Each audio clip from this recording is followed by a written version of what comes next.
Haruki Murakami, nacido en Kioto el 12 de enero de 1949, es un famoso escritor japonés. Ha obtenido muchos premios, entre ellos el Franz Kafka de 2006, el Hans Christian Andersen de literatura en 2016 y el Princesa de Asturias de las Letras en 2023. Aunque aún no gana el Premio Nobel de Literatura, ha sido considerado candidato en varias ocasiones.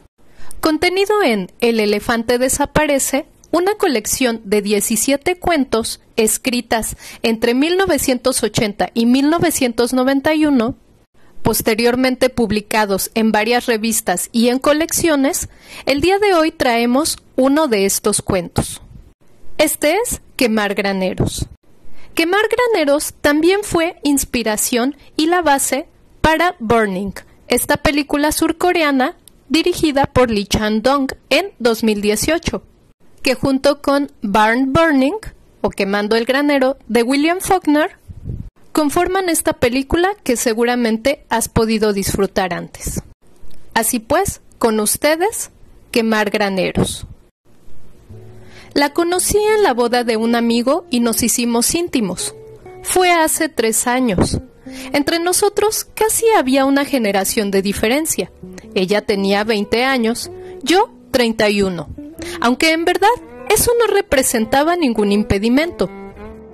Tenía muchas otras preocupaciones en mente en aquel momento y, para ser sincero, no le dediqué un solo minuto de mi tiempo al asunto de la edad. Tampoco significó nada para ella desde el principio. Yo estaba casado y eso tampoco le importó.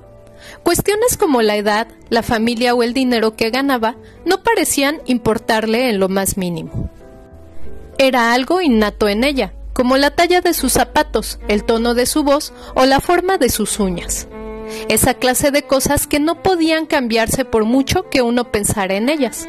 Visto así, no le faltaba razón.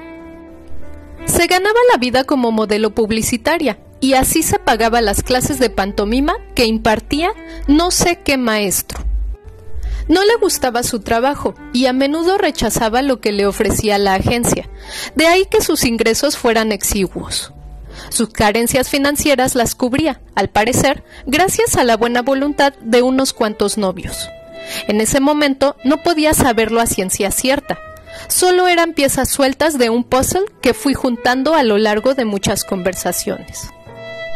De ningún modo insinuó que se acostase con hombres por dinero.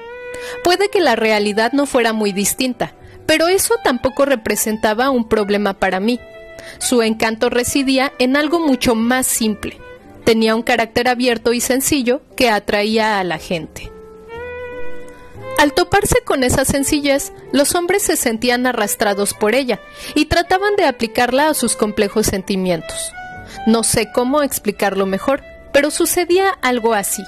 Digamos que vivía sostenida por su sencillez. Obviamente, algo así no podía durar para siempre.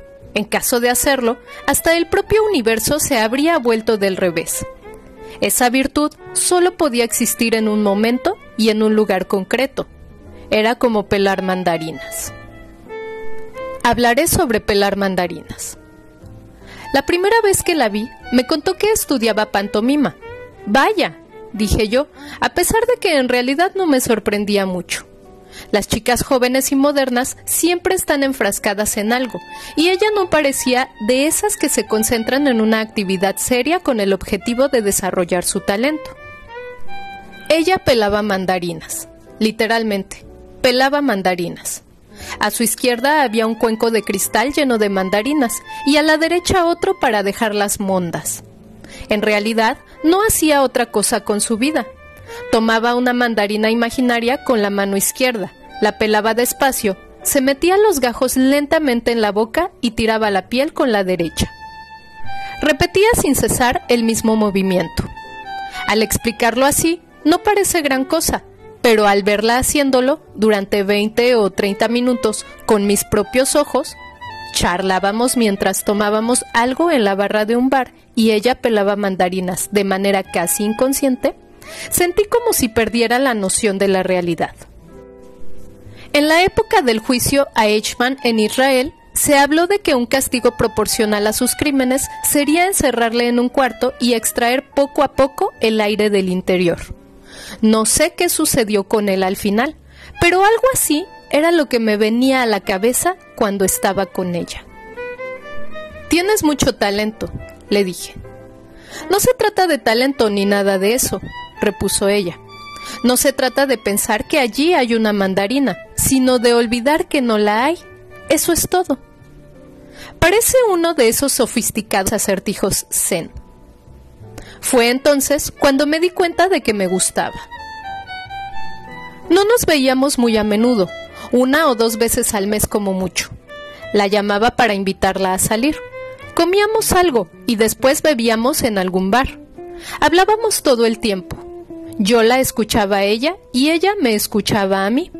Entre nosotros no había muchas cosas en común, pero no nos importaba.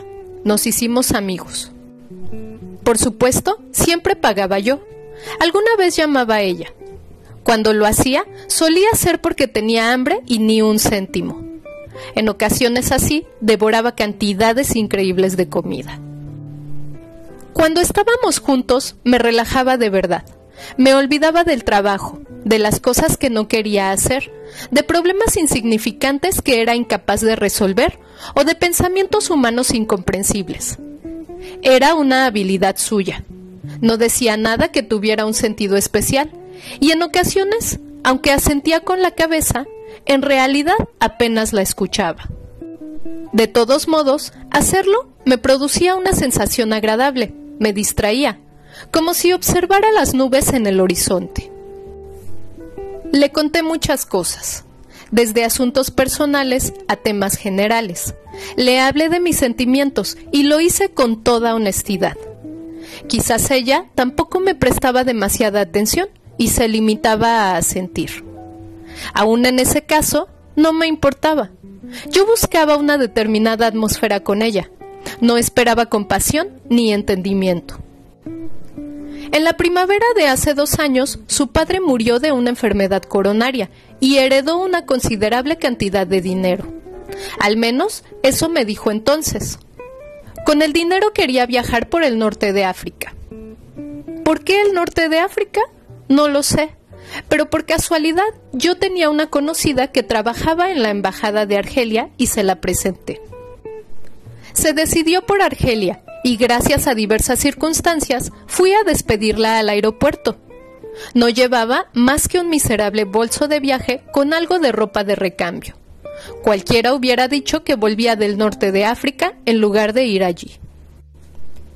«Regresarás a Japón sana y salva, ¿verdad?», le pregunté medio en broma. «Por supuesto». Volvió 3 meses después. Había perdido 3 kilos, estaba muy morena y venía acompañada de un nuevo novio, al que había conocido en un restaurante de Argel. No había muchos japoneses en aquel país, por lo que no tardaron en intimar y en hacerse novios. De todos los que le había conocido, era el primer novio oficial.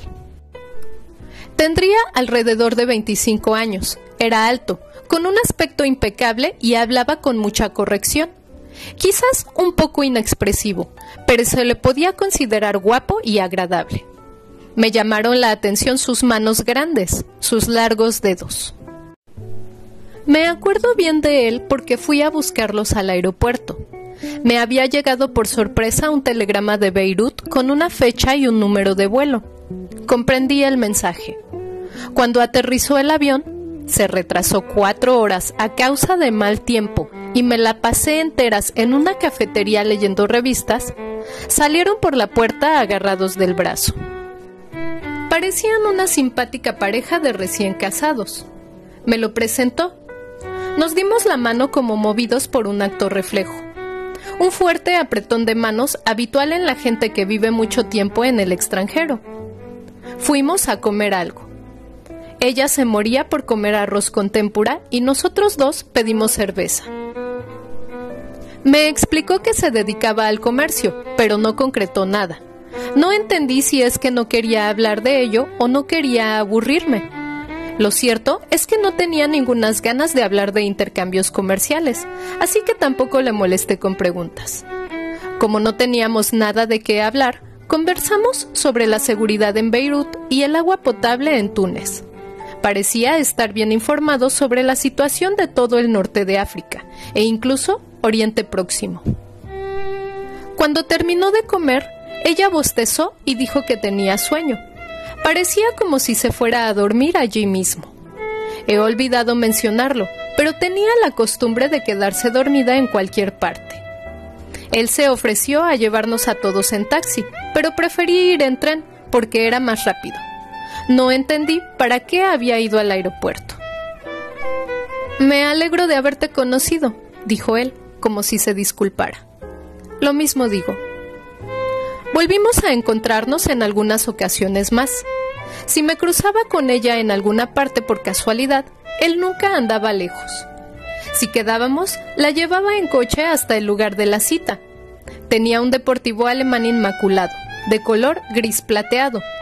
Yo apenas entiendo de coches, pero me recordaba a uno de esos que aparecen en las películas en blanco y negro de Fellini. Desde luego, no era el automóvil de un oficinista medio. «Debe de tener un montón de dinero», le comenté a ella en una ocasión. «Sí», se limitó a contestar con un desinterés total. «Supongo». ¿Tanto se gana con los intercambios comerciales? ¿Intercambios comerciales? Me dijo que se dedicaba a eso. Quizá, no tengo ni idea. Tampoco trabaja tanto. Ve a mucha gente y habla todo el tiempo por teléfono, eso sí. Me lo imaginé como una suerte de Gran Gatsby. Nadie sabe a qué se dedica, pero tiene mucho dinero. Un joven enigmático. Un domingo por la tarde del mes de octubre me llamó. Mi mujer había ido a visitar a un pariente y me encontraba solo desde por la mañana. Era un día agradable y soleado. Me estaba comiendo una manzana mientras contemplaba el alcanforero del jardín. Era la 7ª del día. A veces me pasaba eso.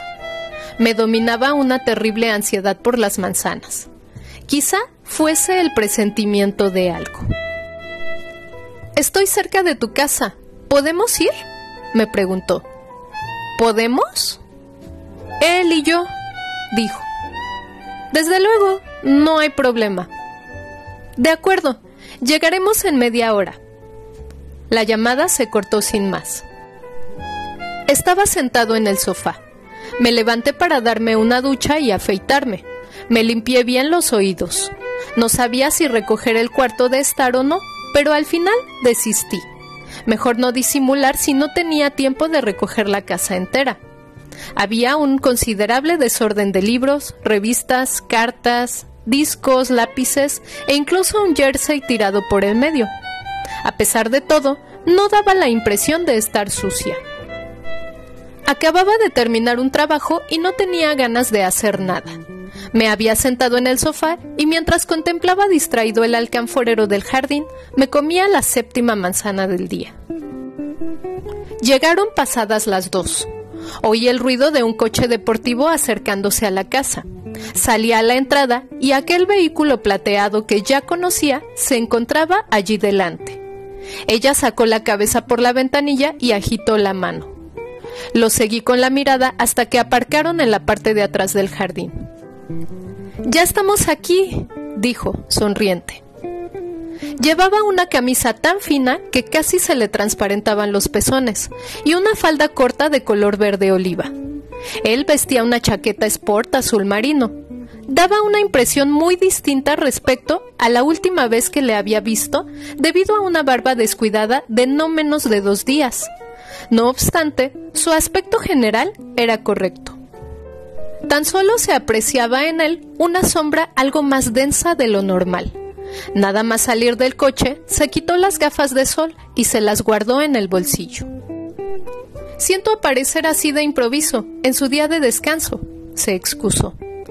«No pasa nada. Para mí, casi todos los días son de descanso. Además, me aburría de estar solo». «Hemos traído algo de comer». Sacó una bolsa grande de papel blanco del asiento trasero. «¿Comida?» «Poca cosa», aclaró él, «pero es domingo y me pareció adecuado». Se lo agradezco. No he comido más que manzanas todo el día. Entramos en casa y dejamos la comida en la mesa. Había un surtido considerable. Sándwiches de roast beef, ensalada, salmón ahumado y helado de arándanos. No estaba mal, la verdad. Ella lo sirvió todo en platos y yo saqué una botella de vino blanco de la nevera. Parecía una fiesta. Vamos a comer, me muero de hambre. Estaba muerta de hambre, como de costumbre. Comimos los sándwiches, la ensalada y picamos salmón ahumado. Cuando se terminó el vino, saqué unas cervezas. En la nevera siempre había cerveza. Un amigo tiene una empresa pequeña y me proporciona vales de descuento. Por mucho que bebiera, la expresión de la cara de él no cambiaba. Yo también aguanto bien la cerveza.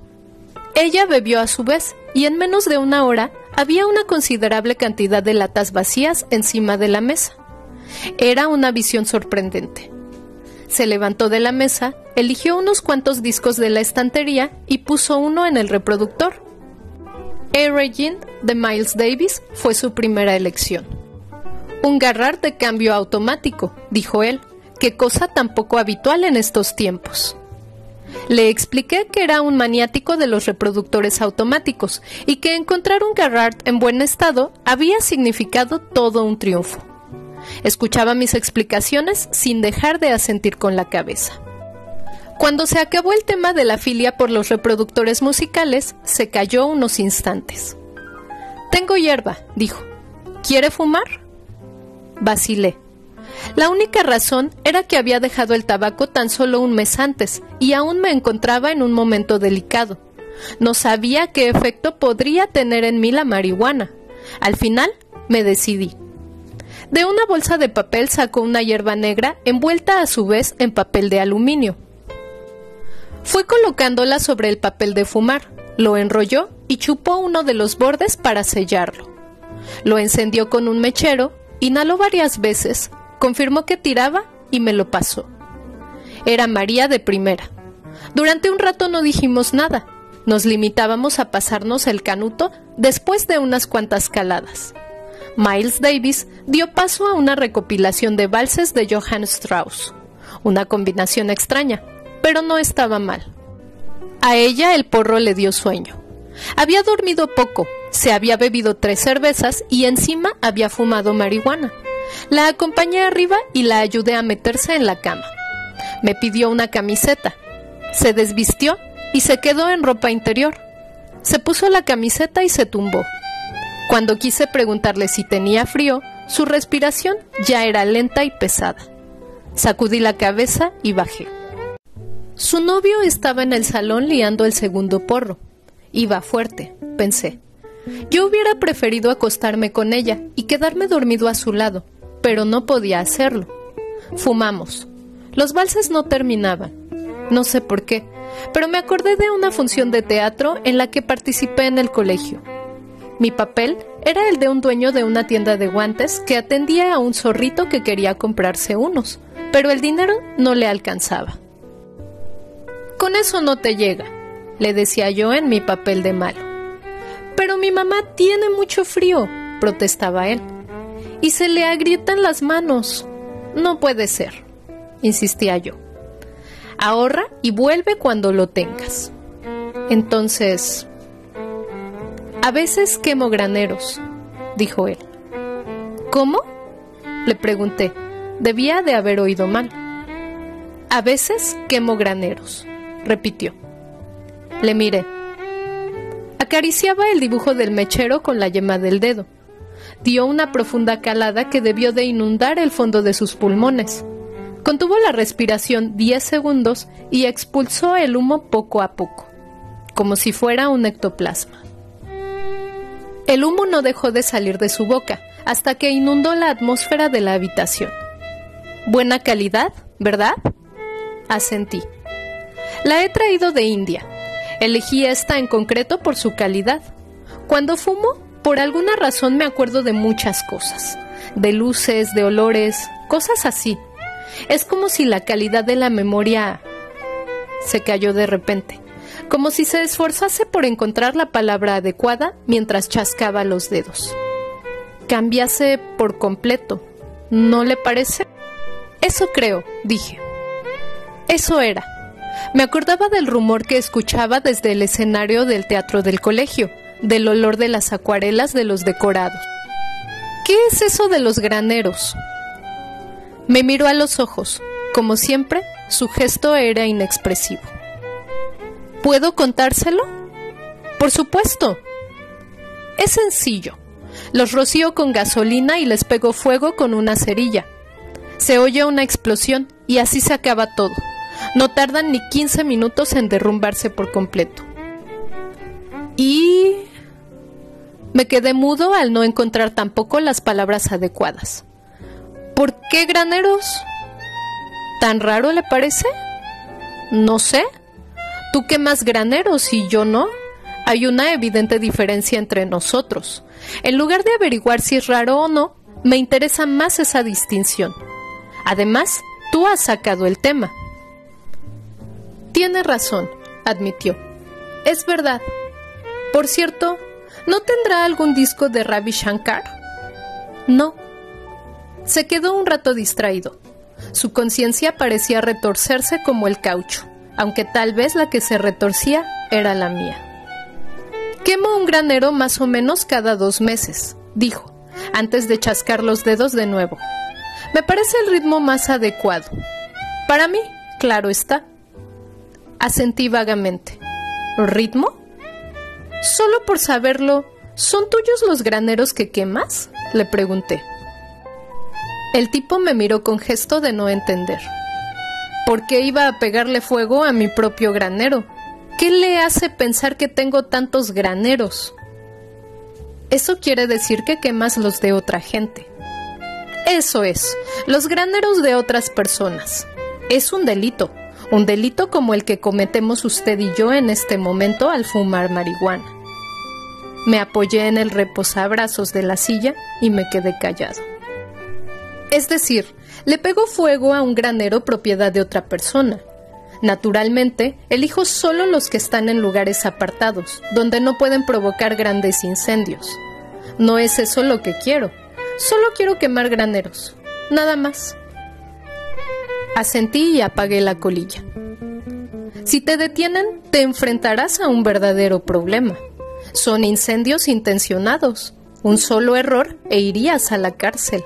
No van a meter a nadie en la cárcel, dijo él, como si nada. Roció gasolina, tiró una cerilla y huyó a toda prisa. Después lo observo a cierta distancia con unos prismáticos. No me van a detener porque se trata del incendio de un granero de mala muerte. La policía ni se molesta. Quizá tenía razón. Además, un joven bien vestido con un coche de importación no podía levantar demasiadas sospechas. A nadie se le podía ocurrir que se dedicase a quemar graneros. ¿Lo sabe ella?, dije, señalando hacia las escaleras. No sabe nada. Jamás se lo he dicho a nadie, excepto a usted. Es la verdad. No es algo de lo que pueda hablar con cualquiera. ¿Y por qué a mí? Estiró los dedos de la mano izquierda y se rascó la mejilla. La barba hizo un ruido seco, como el de un bicho al desplazarse por un papel fino. Usted se dedica a escribir novelas. Pensé que quizás le interesaría un comportamiento como el mío. Un escritor disfruta de una historia antes de juzgarla.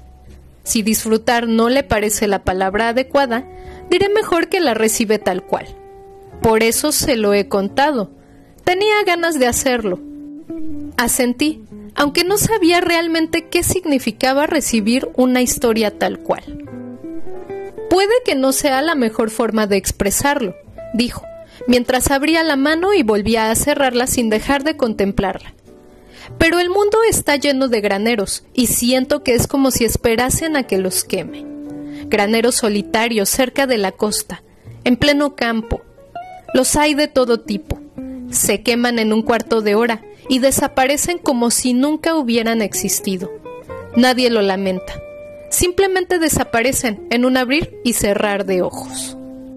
Entonces, tú sí decides si son necesarios o no, ¿no es así? Yo no decido nada. Están esperando a que los queme. Yo solo cumplo con mi obligación. La acepto. ¿Lo entiende? Acepto lo que hay, como la lluvia. Llueve, se desbordan los ríos, el agua arrastra las cosas. ¿Le parece que la lluvia decide algo? Me explico. ¿Me convierte eso en un inmoral? Yo creo en mi propia moral. Es una fuerza esencial para la existencia humana. No existiríamos sin moral. No dudaría de ella si no estuviera equilibrada por la simultaneidad. ¿Simultaneidad? Eso es. Estoy aquí y estoy allí. Estoy en Tokio y al mismo tiempo estoy en Túnez. Soy quien acusa y también quien perdona. Algo así. Me refiero a ese tipo de equilibrio. Sin él no podríamos vivir. Es el eje de todas las cosas. Si lo perdemos, nos despedazamos, literalmente. Pero gracias a él puedo existir simultáneamente. Lo que quieres decir, si lo entiendo bien, es que quemas graneros para afirmar esa moral tuya, ¿no? No exactamente. Es un acto para mantenerla, pero lo mejor es que nos olvidemos de eso. No se trata de algo esencial. Lo que quiero decir es que el mundo está plagado de ese tipo de construcciones. Yo tengo el mío y usted tiene el suyo. Es verdad. He viajado casi por todo el mundo. He vivido casi de todo. He estado a punto de morir muchas veces. No se lo digo porque esté orgulloso de ello, pero, en fin, dejémoslo. En general soy un tipo callado, pero la marihuana me desata la lengua. Nos quedamos callados un buen rato, sin movernos, como si quisiéramos enfriar algún tipo de acaloramiento. No sabía qué decir. Me sentía el viajero de un tren que observa aparecer y desaparecer un extraño paisaje al otro lado de la ventanilla. Estaba tan relajado que no comprendía cómo conectaban entre sí las distintas partes que formaban mi cuerpo, a pesar de que mi conciencia se mantenía bien despierta. El tiempo marcaba minutos polirrítmicos, imposibles. ¿Quieres tomar una cerveza?, le pregunté al cabo de un rato. Sí, muchas gracias. Fui a la cocina y volví con 4 latas de cerveza y un poco de camembert. ¿Cuándo quemaste un granero por última vez? Pues... Se quedó pensativo con la lata de cerveza vacía en la mano. En verano, a finales de agosto. ¿Y cuándo quemarás el próximo? No lo sé, no lo planifico ni lo señalo en el calendario. Lo hago cuando me parece bien. Pero cuando te dan ganas, ¿no sueles tener por casualidad un granero cerca que te resulte conveniente, verdad? Por supuesto que no, por eso lo elijo con antelación. O sea, ¿que es como si los tuvieras en depósito? Eso es. ¿Puedo hacerte otra pregunta? Claro. ¿Ya tienes decidido cuál será el próximo? Frunció el ceño e inhaló aire con un ruido. Sí, ya está decidido. Di un sorbo a la cerveza. Es un granero estupendo, como no encontraba otro desde hace mucho tiempo. A decir verdad, hoy he venido hasta aquí para investigar. ¿Quieres decir que estás cerca de aquí? Muy cerca. Llegados a ese punto, dejamos el tema de los graneros. Ella se despertó. Eran las 5. Volvió a disculparse por lo inesperado de la visita. A pesar de la cantidad de cerveza que había ingerido, él estaba sobrio. Sacó el coche del jardín trasero. Estaré atento a los graneros, le dije antes de despedirnos. De acuerdo, recuerde que está muy cerca. ¿Qué es eso de los graneros?, preguntó ella. Cosas de hombres, dijo él. Uf. Desaparecieron los dos. Volví al salón y me tumbé en el sofá. La mesa estaba en completo desorden. Alcancé la trenca colgada en el perchero. Me la eché por encima hasta taparme la cabeza y me quedé profundamente dormido. Cuando me desperté, la habitación estaba a oscuras. Habían dado las 7. Era una oscuridad azulada impregnada de olor a tabaco y marihuana. Una oscuridad desigual, extraña. Sin levantarme del sofá, traté de recordar cómo continuaba la función del colegio que me había venido a la memoria, pero había perdido el hilo. ¿Había conseguido el zorrillo finalmente los guantes? Me levanté. Abrí la ventana para ventilar la habitación y me preparé un café. Al día siguiente fui a una librería y compré un mapa de la zona. Era un mapa a escala, 1 a 20,000, en el que aparecían hasta las calles más pequeñas. Anduve con el mapa en la mano y marqué con una X todos los lugares donde había graneros. Los 3 días siguientes caminé en todas direcciones en un radio de 4 kilómetros. Mi casa estaba en las afueras y en la zona aún quedaban muchas casas de campo viejas. Había una considerable cantidad de graneros, 16 en total. Su siguiente objetivo debía de ser uno de ellos, y, por lo que me había dicho, suponía que no estaría muy lejos de mi casa. Examiné con atención uno a uno el estado de todos ellos. Excluí los que se encontraban demasiado cerca de viviendas, los invernaderos, los que guardaban maquinaria agrícola o los que tenían algún cartel de advertencia de productos químicos como pesticidas. No imaginaba que quisiera destruir maquinaria agrícola o provocar una catástrofe química. Al final quedaron 5.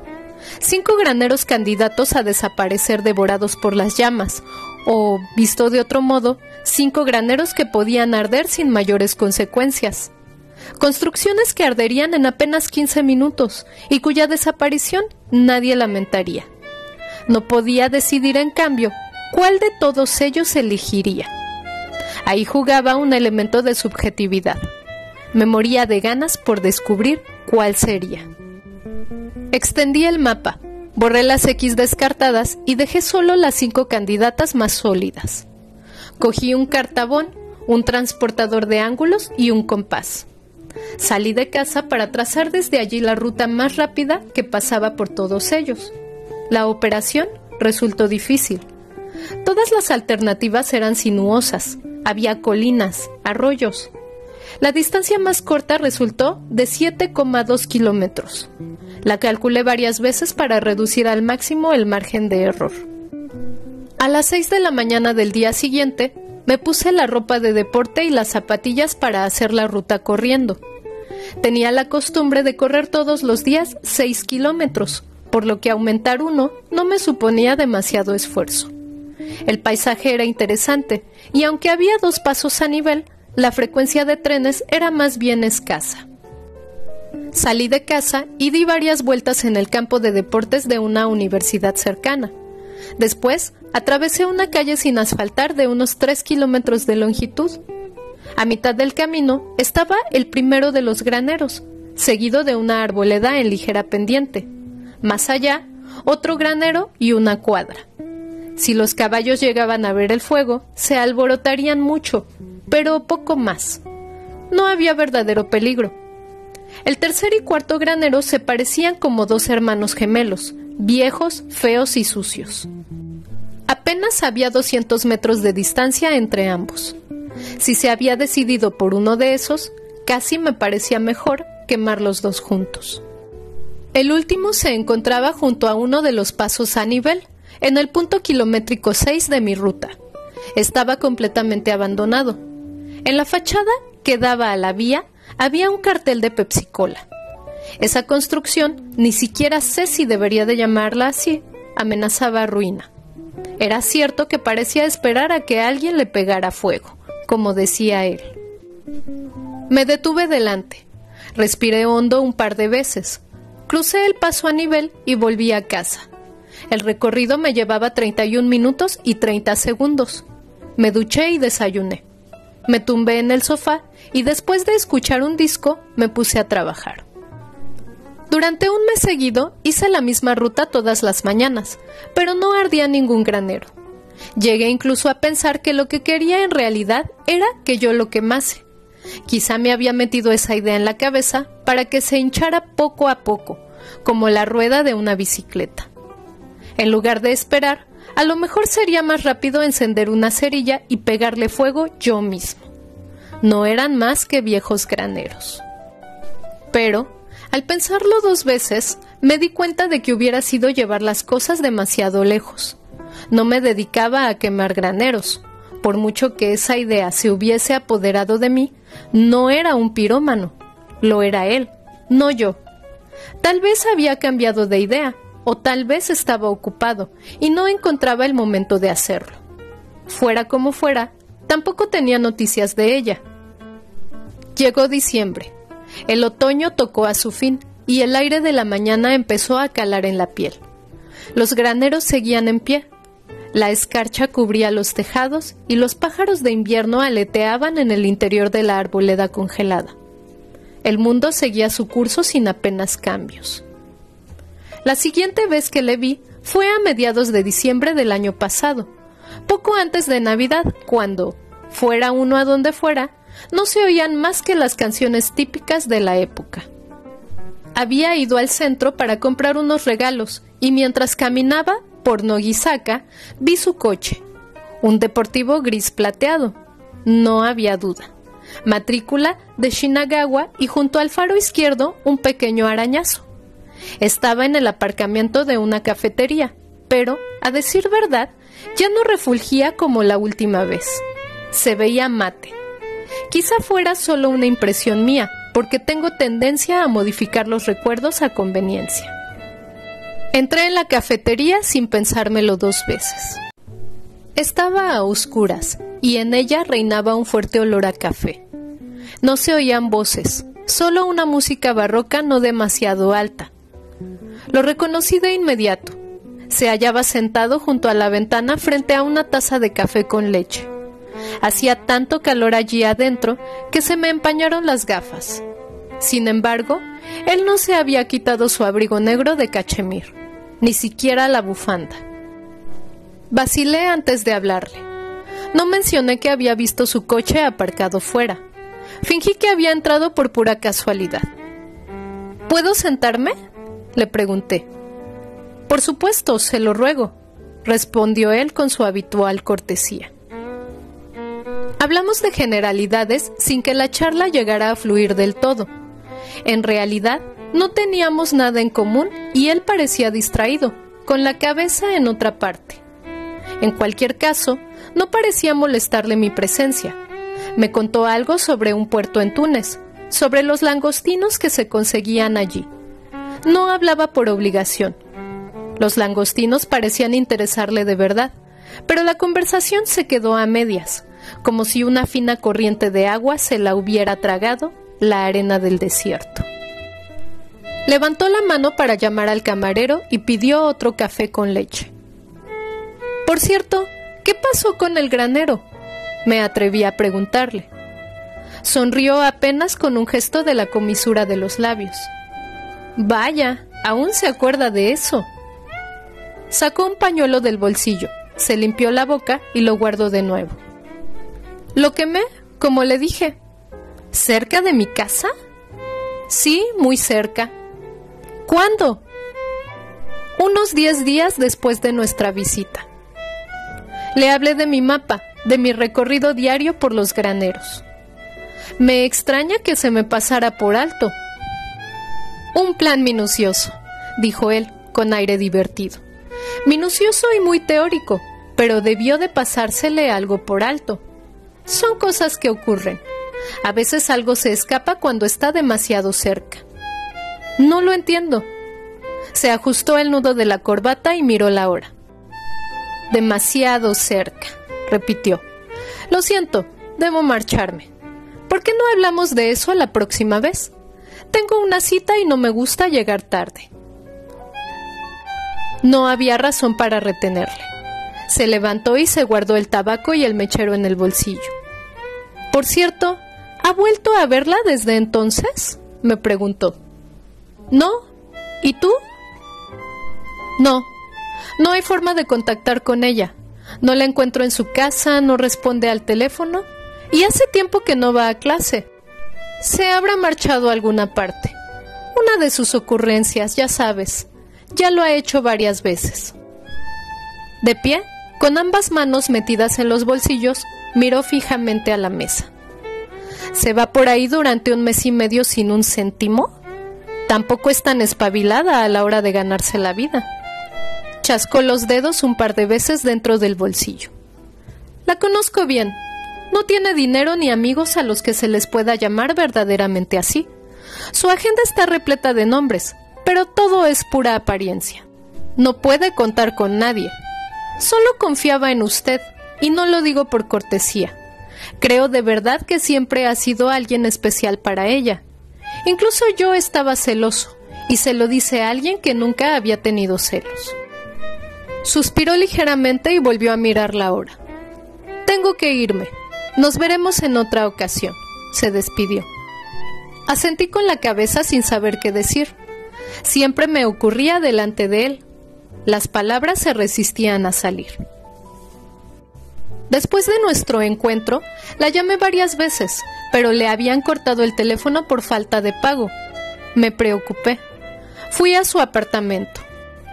La puerta estaba cerrada a cal y canto, y el buzón desbordante de publicidad. No encontré al conserje y no tuve forma de confirmar si aún vivía allí. Arranqué una hoja de mi agenda para dejarle una nota en la que le pedía por favor que me llamara. La firmé y la metí en el buzón. No me llamó. La siguiente vez que fui allí, en su puerta estaba escrito el nombre de otra persona. Llamé, pero nadie respondió. Como en la ocasión anterior, tampoco encontré al conserje. Me resigné. De eso hace ya casi un año. Desapareció. Aún corro todas las mañanas por el camino de los 5 graneros, y ninguno ha sido pasto de las llamas. Tampoco tengo noticia del incendio de ninguno en otro lugar. Llegó otra vez el mes de diciembre, y los pájaros de invierno sobrevolaron mi cabeza. Así fui cumpliendo años. En la oscuridad de la noche, a veces pienso en graneros que se derrumban al incendiarse. Fin. Título original: Naya wo Yaku. Publicado en Hotaru Naya Oyaku, Sonata no Tampen, 1984. Traducción de Fernando Cordobés González.